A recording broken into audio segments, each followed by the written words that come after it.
Alright, welcome back to part 2 of this lecture series. So previously we have talked about another way of how the Roubaix systems is used to make inference, in which the first way that we saw, where we know about woodcutter and stonemason being available, and then we can guess what is whether or not the temple is possibly available. That means we follow the arrows of the technology tree. And for this example, basically what you have is that you're checking whether certain units is available, and then you go backward, right? You actually you go the opposite way of the arrow sign. So given the priest, you check whether you basically can guess that the temple and barrack is available, and because temple depends on woodcutter and stonemason, so you basically can also assume that both of these also is available, right? Now moving on from here is where we talk more about the details of Roubaix system basics again. So actually there are more rules than what you saw for this technology tree, so you can actually get more rules from AI for games developers book, because there are just too many. It's not possible to write every single one here.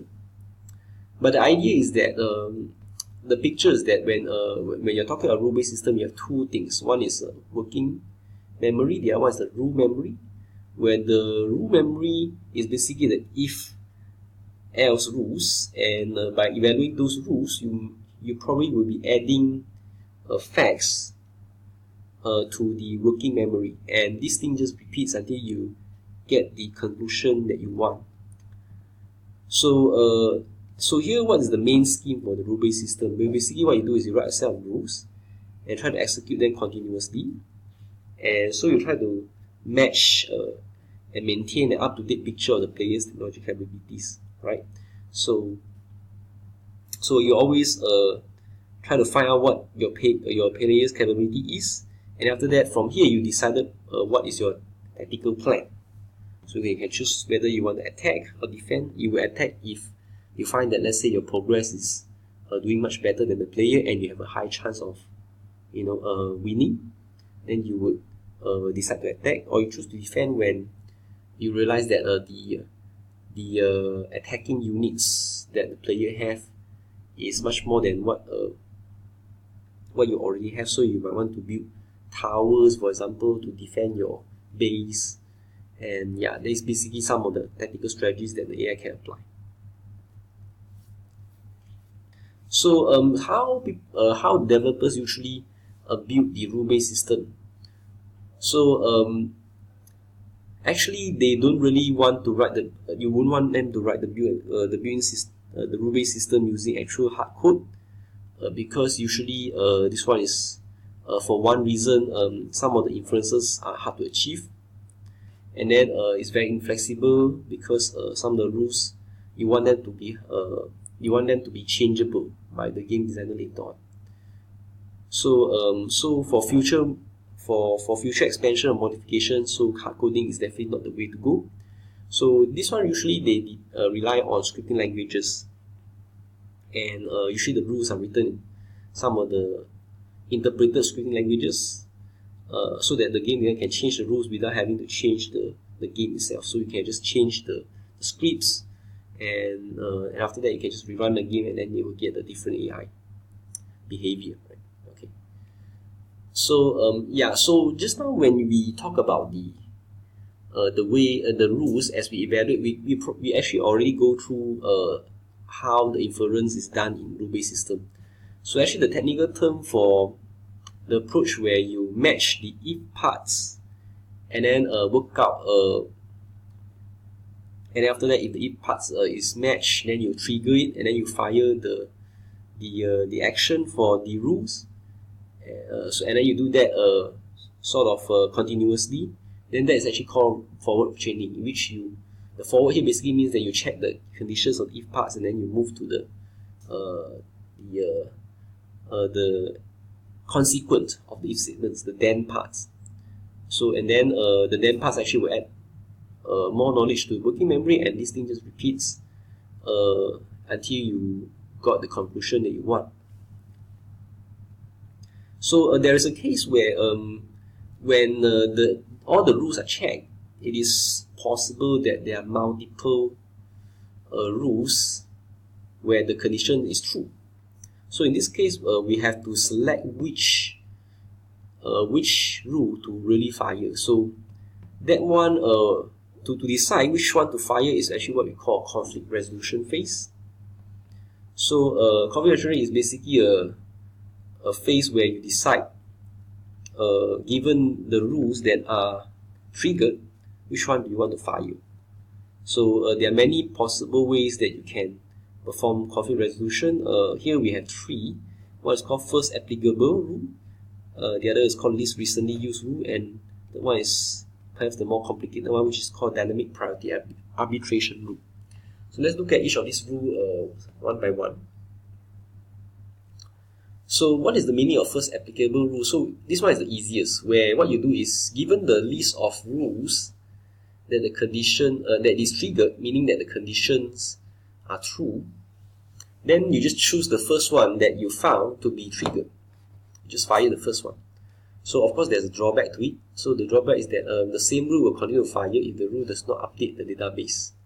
Okay, so if let's say at this frame, right, you find that this particular rule is triggered. So because it's the first rule, so you will actually fire it. Now then, the next time, the subsequent frames, because usually the game states don't change too frequently, so you end up always firing the same rule if you apply this technique, first applicable. So therefore, this is a big drawback, and it may not be something that is very desirable. Okay, so this is probably not the best way, but it's certainly the easiest conflict resolution to follow. Now the second one is called the least recently used rule. So among the list of rules that is triggered, what you do is you try to fire the least recently used. That means you try to make sure that the rules that has not been fired recently, you would want to fire them. So how do we actually achieve that? Well, usually in this case, what you do is you would have a linked list that will hold all the rules. Alright, in this case here, all the rules means the triggered rules, right? Triggered rules. Sorry, actually this is all the rules, not the triggered rules. Okay, so this store all the rules. So what happened here is, if let's say once you check the conditions, you find that there's a rule that's being triggered. Alright, so what happened is, when you find that first triggered rule, what you do is you will fire it at the beginning. So you fire that rule. Right, that's what happens at the beginning. Yeah? So in the beginning, a linked list just hold all the rules. At the beginning, none of these rules has been triggered.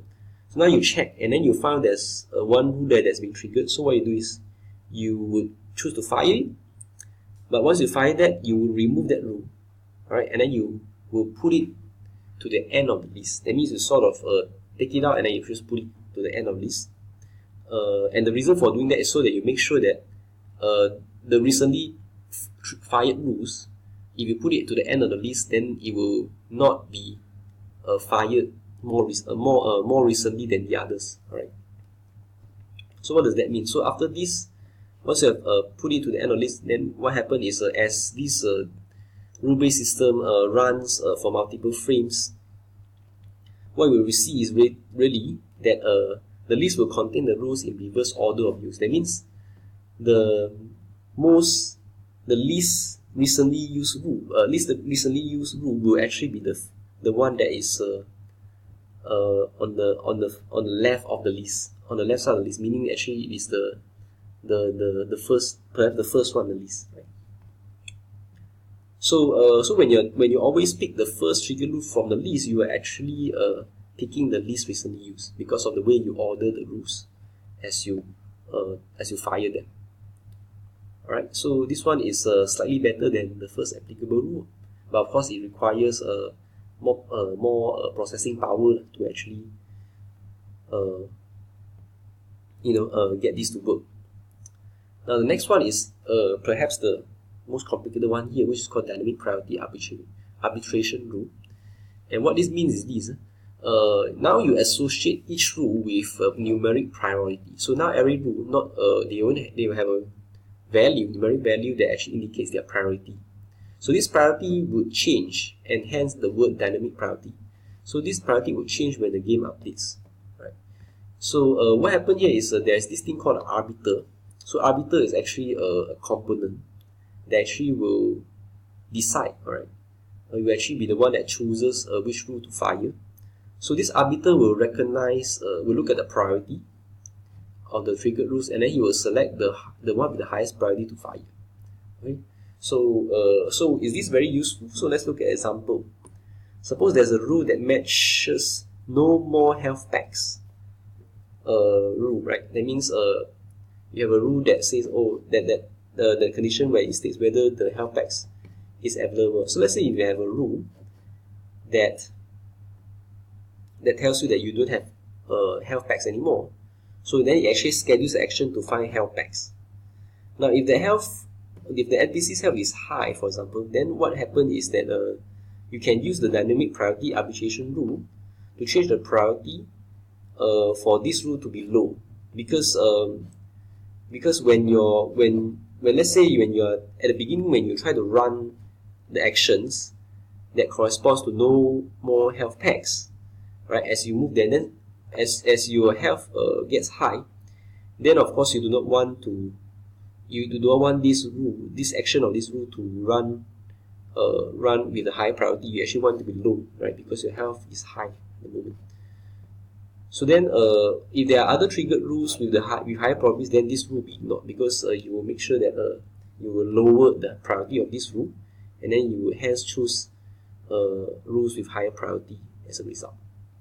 Okay, so these are three conflict resolution approach that you can use when you have more than one rules that that is triggered, and you want to choose one to fire. So here's an example of forward chaining. So if the peasant is yes and the woodcutter is unknown, then the woodcutter is maybe. So if this rule matches, then there's a potential for it to be fired. So of course, that depends on which other rules are also match. So this is another rule. This is an example of forward chaining where we actually check the conditions, and then if the condition is true, then only we want to fire the actions.